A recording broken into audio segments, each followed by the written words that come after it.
Rajeev Meerut മ്യൂസിയത്തിലെ stock ഡിപ്പാർട്ട്മെന്റിന്റെ ഹെഡായിരുന്നു. ഒരിക്കൽ മ്യൂസിയത്തിലേക്ക് ഒരു ട്രക്ക് വന്നു. രാത്രി 1 മണിക്കാണ് ഈ സപ്ലൈ വന്നത്. ഇതെല്ലാം രാജീവിന് വളരെ വിചിത്രമായി തോന്നി. അവിടേക്ക് 4 കുട്ടികൾ അവരുടെ തോളിൽ ഒരു കോഫിൻ എടുത്തുകൊണ്ടുവരുന്നത് രാജീവ് കണ്ടു. സത്യത്തിൽ അത് 2 കോഫിനായിരുന്നു. എന്നാൽ അത് രണ്ടും ചേർത്ത് വെച്ചിരിക്കുകയായിരുന്നു. അവർ ആ കോഫിൻ താഴെ വെച്ച് അവിടെ നിന്നും അവർ പുറപ്പെട്ടു പോയി. സാർ, ഇത് ഈജിപ്തിൽ നിന്നും വന്നതാണെന്ന് തോന്നുന്നു സാർ. ആ, കറക്റ്റായി ഗസ് ചെയ്തു. മിസ്റ്റർ ത്രിപാഠി ആ കോഫിൻ തുറന്ന് ചെക്ക് ചെയ്തു. അതിന്റെ ഉള്ളിലുണ്ടായിരുന്ന മമ്മീസ് കണ്ട് രാജീവ് അമ്പരന്ന് നിന്നുപോയി. ആ 2 മമ്മീസിന്റെയും കൈകൾ കൂട്ടിച്ചേർന്നിരുന്നു. പിന്നെ ആ 2 കൈകൾക്കും വളരെ ഭാരമേറിയ ഒരു സ്വർണ്ണമാലയും ഇട്ടിട്ടുണ്ടായിരുന്നു. ഈ മമ്മി ഈജിപ്തിലെ ഫെറോ പിന്നെ നെഫർട്ടേരിയുടേതുമാണ്.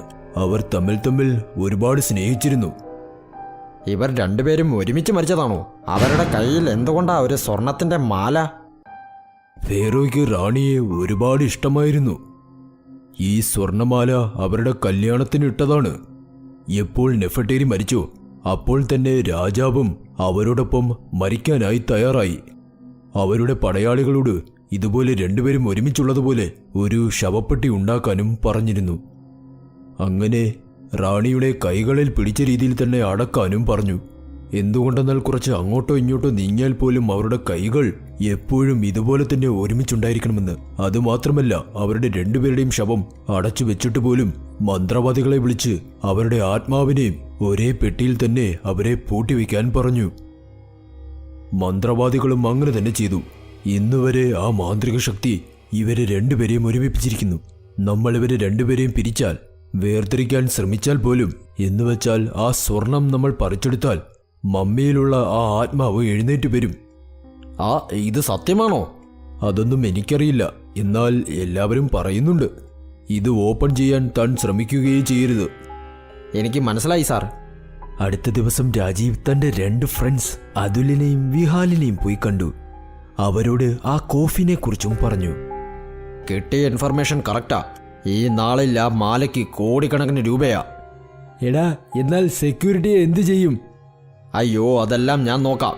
നീ ടെമ്പോയും എടുത്ത് അവിടേക്കങ്ങ് വന്നാൽ മതി. രാത്രിയിൽ അതിലും വിഹാനും ഒരു ടെമ്പോയിൽ മ്യൂസിയത്തിലേക്ക് പോയി.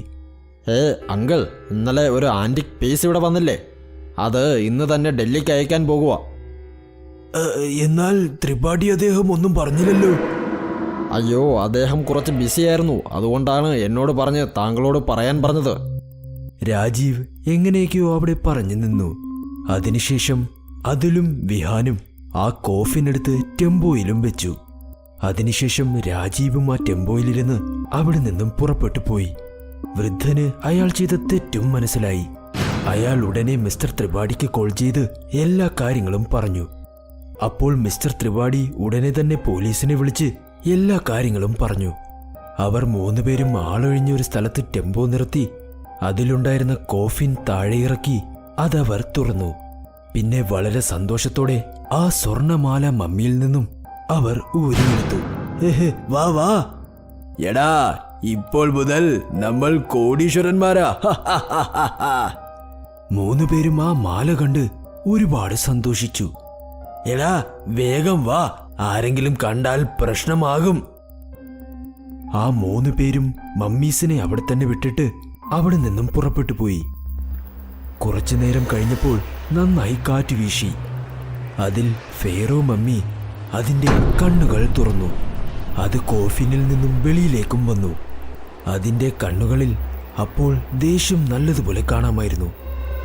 അപ്പോൾ ആ കോഫിനിൽ നിന്നും ഒരുപാട് പ്രാണികൾ പറന്നു വന്ന് മമ്മിയുടെ വായ്ക്കകത്തേക്ക് പോയി. എന്റെ റാണിയെ നിങ്ങൾ അപമാനിച്ചു. ആരെയും ഞാൻ ജീവനോടെ വിടില്ല. അതിൽ വീട്ടിലെത്തിയതും അവന്റെ ഭാര്യയെ സന്തോഷത്തോടെ അവൻ കെട്ടിപ്പിടിച്ചു. ആഹാ, എന്തു പറ്റി? ഇന്ന് നിങ്ങൾ വളരെ സന്തോഷത്തിലാണല്ലോ. സന്തോഷമുള്ള കാര്യമാ. ഇത്തവണ എങ്ങനെയുള്ളത് കിട്ടിയിട്ടുണ്ടെന്നാൽ ഇനി മുതൽ ഞാൻ മോഷ്ടിക്കേണ്ട ഒരു ആവശ്യവുമില്ല. ഡാർലിംഗ്, അങ്ങനെ എന്താ മോഷ്ടിച്ചത്? എനിക്കും കുറച്ച് കാണിക്കുമോ? അത് രാജീവിന്റെ കയ്യിലാ. കുറച്ചു ദിവസം ഞങ്ങൾ അണ്ടർഗ്രൗണ്ടിലായിരിക്കും. അത് കഴിഞ്ഞ് അത് വിറ്റിട്ട് അത്രേ ഉള്ളൂ. അപ്പോൾ പെട്ടെന്ന് അവരുടെ വീടിന്റെ വാതിൽ ആരോ ശക്തമായി തട്ടുന്നുണ്ടായിരുന്നു. ആരാ അത് ഇങ്ങനെ ശക്തമായി വാതിലിൽ മുട്ടുന്നത്? അപ്പോൾ പെട്ടെന്ന് ആ വാതിൽ വളരെ ഒച്ചപ്പാടോടെ അത് താഴേക്ക് വീണു. അവരുടെ മുൻപിൽ മമ്മിയും നിൽക്കുന്നു. അതിന്റെ ഭയാനകരമായ ചുമന്ന കണ്ണുകൾ തീജ്വാല പോലെ കത്തുന്നുണ്ടായിരുന്നു. എന്റെ റാണിയുടെ ആ ആഭരണം എവിടെ? ഇങ്ങനെ പറഞ്ഞ് അത് വീടിനകത്തേക്ക് കയറി.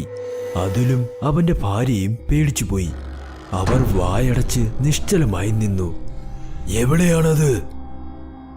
ഇങ്ങനെ പറഞ്ഞ് അതിലിന്റെ കഴുത്തിൽ പിടിച്ച് അവനെ പതുക്കെ മുകളിലേക്ക് പൊക്കി നിർത്തി. അത് എന്റെ കയ്യിലില്ല. രാജീവിന്റെ കയ്യിൽ അല്ലെങ്കിൽ വിഹാന്റെ കയ്യിൽ കാണും. മമ്മി വളരെ ഒച്ചയോടെ അലറി. അതിന്റെ വായയിൽ നിന്നും പ്രാണികൾ പറന്നു വന്ന് അതിലിന്റെയും ഭാര്യയുടെയും ദേഹത്തേക്ക് കയറി.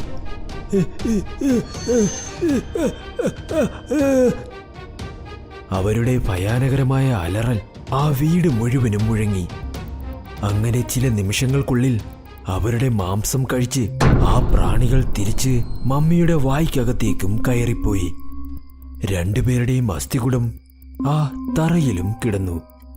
ആ സമയം രാജീവ് വിഹാന്റെ വീട്ടിലിരുന്ന് അവനോട് സംസാരിക്കുകയായിരുന്നു. അയാൾ ആ മാല ടേബിളിൽ വെച്ചിരിക്കുകയായിരുന്നു. എനിക്ക് വെറുതെ ഇരിക്കാൻ പറ്റുന്നില്ല. 10-15 ദിവസം എങ്ങനെയായി നമ്മൾ ഈ ആഭരണം വിറ്റ് എങ്ങനെ പണക്കാരായി മാറും? എനിക്ക് പേടിയാകുന്നു.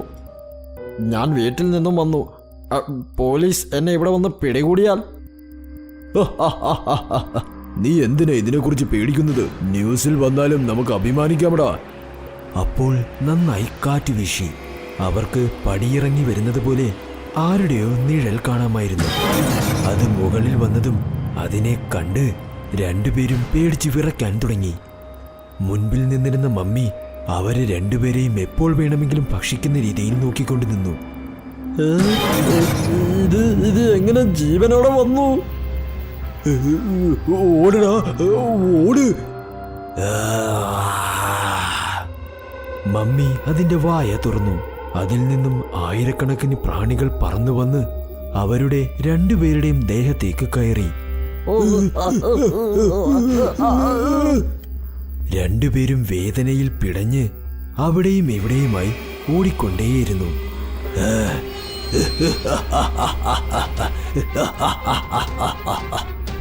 അവരുടെ ചോരത്തുള്ളികൾ പിന്നെ ചില മാംസകഷ്ണങ്ങൾ തറയിൽ 4 വശത്തുമായി ചിതറി വീണു. അവർ അസ്ഥികുടമായി മാറിയ ശേഷം ആ പ്രാണികളെല്ലാം വീണ്ടും മമ്മിയുടെ വായ്ക്കകത്തേക്ക് കയറിപ്പോയി. മമ്മി ആ മാലയും കൈക്കലാക്കി ആ സ്ഥലത്തിൽ നിന്നും പുറപ്പെട്ടു പോയി. അപ്പോൾ കമ്മീഷണർക്ക് ഒരു കോളും വന്നു. കമ്മീഷണർ സാർ, ആ മമ്മി ഞങ്ങളുടെ മുൻപിൽ തന്നെയുണ്ട്. നിങ്ങളുടെ അടുത്തേക്ക് അത് വരികയാ. ഞങ്ങൾ ഷൂട്ട് ചെയ്ത് നോക്കി, പക്ഷേ അതിനൊന്നും സംഭവിക്കുന്നില്ല. ശരി, അത് വരട്ടെ. ഞാൻ അതിനെ പിടികൂടിക്കോളാം. ഇങ്ങനെ പറഞ്ഞ് കമ്മീഷണർ കോളും കട്ട് ചെയ്തു. അയ്യോ, ഈ മമ്മിയെ ഇപ്പോൾ എങ്ങനെ തടയും? ഇത് എവിടേക്കാ പോകുന്നത്? സാർ, ആ മമ്മി ഒരു തെറ്റും ചെയ്തിട്ടില്ല. നമ്മൾ ചെയ്ത തെറ്റു കാരണമാണ് അതിങ്ങനെയൊക്കെ ചെയ്യുന്നത്. അതിനെ തടയണമെങ്കിൽ ഒരേ ഒരു വഴിയേ ഉള്ളൂ. മിസ്റ്റർ ത്രിപാഠി കമ്മീഷണറോട് മമ്മിയെ എങ്ങനെ പിടികൂടാമെന്ന് പറഞ്ഞു. കമ്മീഷണർ ആ കോഫിൻ വഴിയിൽ തന്നെ ഉപേക്ഷിച്ചു. പിന്നെ എല്ലാവരും മരത്തിന് പുറകിലും ഒളിച്ചിരുന്നു. മമ്മി ആ കോഫിന്റെ അടുത്ത് വന്നപ്പോൾ അത് ഒരുപാട് സന്തോഷിച്ചു. നെഫർട്ടേരി, നമ്മുടെ സ്നേഹത്തിന്റെ ചിഹ്നം ഞാൻ കൊണ്ടുവന്നു. നീയും എഴുന്നേൽക്ക്. രണ്ടുപേർക്കും ഈ ലോകത്തിൽ സന്തോഷത്തോടെ ജീവിക്കാം. ഇത് കേട്ടതും നെഫർട്ടേരിയും കണ്ണുകൾ തുറന്നു. അതും അപ്പോൾ പെട്ടെന്ന് അവിടെ എഴുന്നേറ്റേയിരുന്നു. വേറോ ഈ അത്യാഗ്രഹമായ ലോകത്തെ ഭരിക്കാൻ വേറെ ഒന്നുമില്ല. ഈ ലോകത്തെ ഭരിക്കുന്നതിനേക്കാൾ നമ്മൾ ഈ കോഫിനിൽ സമാധാനത്തോടെ ഇരിക്കുന്നതാണ് നല്ലത്. ഇതിന് മുന്നത്തെ പോലെ. ഫേറോ നെഫർട്ടേരി പറഞ്ഞത് കേട്ടു. ശേഷം അവർ രണ്ടുപേരും ആ കോഫിനിലും കിടന്നു. ഫേറോ ആ മാല വീണ്ടും അവരുടെ കൈകളിൽ അണിഞ്ഞു.